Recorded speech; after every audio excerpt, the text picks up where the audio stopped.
आज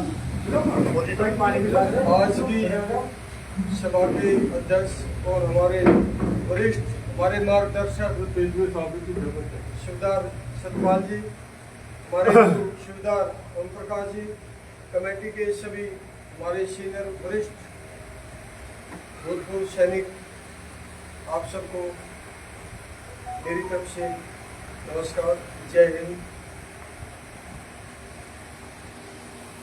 दो बात है। एक बात की कई दिन से बहुत चर्चा है, हम वो आदमी नहीं होना चाहिए। मैं इसके कान में बताती हूँ, तू विनोद ये बोल दी, ये बोल दी। मौका है, आपस में बातचीत तो हो रही, कोई तलवार मार रहा क्या किसी को? किसी अच्छाई के लिए वहां कह रहे थे, यहाँ कह रहे थे, यहाँ खड़े होकर सुझाव दो, सुधार होगा, अच्छा काम हो रहा है और अच्छा हो जाएगा। विनोद साहब आप बोल दो, मुझे तो तुम बता दो अच्छी बात, और गलत है तो मैं वही मना कर दूंगा, ये गलत बात है। मेरे पास में सुझाव आया कि हमारे जो बागपत, एक ब्लॉक की बात नहीं कर रहा हूँ, अध्यक्ष से लेता हूँ मैं बात। अपने आप ही 5 साल के अध्यक्ष बन गए, अपने आप ही आर्मी ऑर्डर बना दिया, अपने आप ही संविधान बना दिया। ये संस्था आरएसएस, भारतीय जनता पार्टी, लोकदल समाजवादी कांग्रेस की नहीं है। ये अपनी संस्था देश के ईमानदार, देशभक्त, भूतपूर्व सैनिकों की है और वरिष्ठ सैनिक है। क्यों बना दिया अपने आप अध्यक्ष? क्यों बना दिया रूल? मुझे यहाँ पे आए रेगुलर आर्मी से मैं 2013 में पोस्टिंग आया था, 2021 तक में 30 जनवरी तक डीएससी में रहा। मुझे खुद आमंत्रित नहीं किया गया कभी भी कि इस प्रकार की मीटिंग है। पिछले बार पता नहीं सत्येंद्र साहब ने या हमारे मास्टर साहब ने किसने बताया था, या मुझे छपरोली की एक जो लड़की है खानपुर में, धर्मेंद्र की पत्नी, उसके साले ने मुझे बताया था। आप अपनी मनपसंद के लोगों को चुनते हो और उनसे अपने आप वोटिंग करवा लेते हो, क्यों है ऐसा? अगर ये जितने भी भूतपूर्व सैनिक है, बुढ़े बुजुर्ग, ये सब खड़े होकर आके खड़े हो गए तो डीएम के पास, यहाँ के हमारा जो जिला सैनिक बोर्ड है उसके पास, आर्मी हेडक्वार्टर में, सबको सम्मान दीजिए। ये मैंने एक अपनी बात नहीं कही है। अब मैं जिसको फोन कर रहा होता 1948 में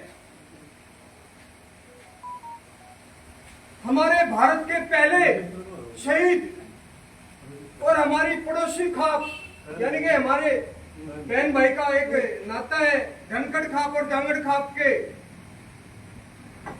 जीत सिंह परिवार, रॉयल फैमिली के कैप्टन महाराज सिंह पहले शहीद हुए इस भारत में। आज तक उस परिवार को किसी ने पूछा ही नहीं, क्यों? और उनके घर में ऑफिसर, ब्रिगेडियर, कर्नल सब कुछ है। कोई बात नहीं, अब शुरू कर लेते हैं, क्या दिक्कत होगी? शुरुआत कीजिए आपके गांव से, आपके ब्लॉक से, आपके जिले से। कितने सैनिक भर्ती है, उनको जाते समय भी सम्मान दीजिए, आते समय वे खुद आपका सम्मान भी करेंगे, सहयोग भी करेंगे। मैं गलत कह रहा हूं क्या? ताली बजाओ ना, ठीक कह रहा हूं। मुझे बोलना सिखाया है फौज ने, मुझे सच कहना सिखाया आप लोगों ने, जो लोग मेरे से पहले आए हैं। 1986 की बात है साहब, ओम प्रकाश साहब, बड़ौदा में, जहां पर खून खराबा, मार काट, हिंदू मुस्लिम चला हुआ था, शाह मुझे वहां पे मिले। जब शाह को पता चला चौधरी सुखबीर सिंह का बेटा विनोद एक यहाँ पे आया है हटाने से, मुझे आके क्या बता, गाइडेंस से होता है, मुंह पे कोई बढ़ाई नहीं कर रहा हूं, आप सबको पता है कितने सेहत खराब है। जान से मार दूंगा एक पैक शराब पिया तो, माँ बाप को पूरी तनख्वाह देना, ऐसे थे हमारे मार्ग, ऐसे मार्गदर्शक थे। मेरा यूनिट का हौलदार अजय बैठा है, ये पास में हलालपुर गांव है, जिले सिंह, बोल देते हरियाणा राजस्थान वहां पे फूट है, ये वो होगी किसी के लिए। हमें हर जाट ने वो सहयोग किया है, वो वो सहयोग के है, वो राजस्थान का भी था, वो यूपी का भी था, वो हरियाणा का था, वो मेरे घर का भी था। पहले अपने आप में अच्छा बनो। क्या मैं इस कमेटी से पूछना चाहता हूं, आपने रूल बनाया है कि 5 साल तक ही होगा राजगीर में पद, आपने पूरा अधिकार अपने आप ले लिया, तो हमें क्यों बुला रहे हो? क्यों किया मीटिंग? क्यों नहीं सलाह लिया? क्या पता हम ही कह देते राजेंद्र साहब तो बहुत अच्छे, वे हैं ही अच्छे, सत्येंद्र साहब बहुत अच्छे, 5 साल नहीं जब तक ये रहेंगे हम इनको रखेंगे। लेकिन अपने आप फैसला मत लीजिए, सभी इस्तीफा दीजिए, सभी इस्तीफा दीजिए। और गजेंद्र जी, आपसे उम्मीद करता हूं या तो जाट महासभा का पद रखिए या सैनिक प्रकोष्ठ का पद रखिए, और आप खाप चौधरी का भी प्रतिनिधित्व कर रहे हैं। मैं खाप चौधरी, मुझे कोई पद नहीं चाहता हूं, ऐसे बोलिए। कैप्टन विनोद कुमार को बागपत की सैनिक समिति में कोई पद नहीं चाहता है, सब कुछ सहयोग करेंगे, क्योंकि मैं खाप चौधरी के नाते जाऊंगा। शायद वो सम्मान न मिले जिसके लिए कभी कोई उंगली उठ सकती है। आप हर पद से इस्तीफा दीजिए।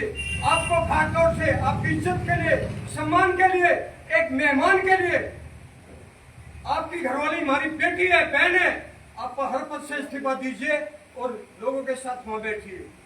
ज्यादा नहीं कहता हूं, आपका सम्मान करता हूं, हर समय सामर्थ्य के अनुसार सहयोग भी दूंगा। मुझे पता चलेगा कहीं मैं जाने की कोशिश भी करूंगा। एक बार सत्येंद्र साहब ने बोला था, साहब आप जाते नहीं, मैं जाता हूं, मुझे पता भी होना चाहिए। Thank you. भारतीय सेना जिंदाबाद, जोर से भारतीय सेना जिंदाबाद, भारतीय सेना जिंदाबाद। लास्ट में हमारे सेनानी की तरफ से हर डिसीजन लेने का हम सब ने मिलकर के अधिकार दिया है। हवलदार सतपाल जी को ये कह देंगे वो पत्थर की लकीर है।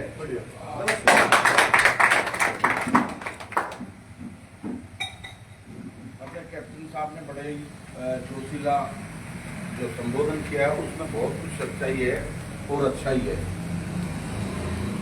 साहब का कुल मिलाकर जो मेरे आकलन किया है, तात्पर्य यह है कि